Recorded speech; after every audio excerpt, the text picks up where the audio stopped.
Why did my husband call me ugly behind my back? I've only been married 4 months. We dated for 2 years before that. Everything seemed fine. Until one night, everything I believed about my husband shattered like glass under my feet. He has this girl in his friend group. Let's call her E. She's older, single, and honestly drop-dead gorgeous. Think, could be a model kind of gorgeous. I never had an issue with her before. They had some history, sure, but I didn't feel threatened. That is, until our little house celebration. All the women were in one room chatting, and I was talking to her. Things were fine, casual, easy, until she started asking if my husband was troubling me in any way. Weird, but okay. Then she pulled out her phone and showed me photos of him from back when they dated. Photo after photo. Trips, moments, Barcelona, twice. Which was interesting because when I once brought up traveling to Barcelona, my husband called it boring and said he hated the place. But apparently with her, it was magical enough to do twice. I asked her to stop. She just laughed, said those were his prime years, and that they traveled more than we ever have. I left the room after that. Couldn't fake a smile anymore. Later that night, I walked by the living room where the guys were hanging out. One of the other wives needed a private space to breastfeed, and I was helping. As I approached, I heard them talking about me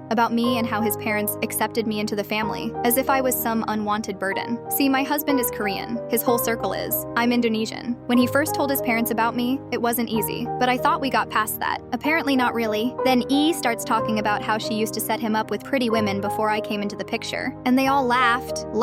Someone joked that I wasn't his type because I was a bit ugly. And then my husband, the man I married, said she might be ugly, but I married her. She was there for me, brought me comfort, helped me shop, gifted me clothes. Now we're trying for a kid. That broke something inside me. I left before I could hear more, couldn't bear another word. The next morning, I watched him hug E goodbye, hand her a box of sweets he said she liked for her trip back. That tenderness, that thoughtfulness, it hit different now. Like I was watching him give pieces of himself to someone else, not me. I didn't confront him. I left, told my friends, cried. They were furious. They said, "We're taking you to Barcelona." So I said yes. We booked it, went shopping, started planning. The moment I decided to take that trip, I started feeling lighter. Meanwhile, my husband kept calling, messaging. I stayed at a friend's house and finally texted him, told him I wasn't okay with the company he kept, and that his friend showing me their photos wasn't okay. I also told him I heard him, every word. He said he was drunk, that their culture talks about appearances casually, that I shouldn't take it seriously. Then followed with all the cheesy lines, "You're beautiful to me, I love you, you're the one I want to have kids with." I told him if he still had feelings for E, he should tell me now. He denied it, said they broke up for a reason, said I was the one. But all I could think was, he sees me as a caretaker, a comfort blanket, not a partner, not someone he cherishes, someone who serves a purpose,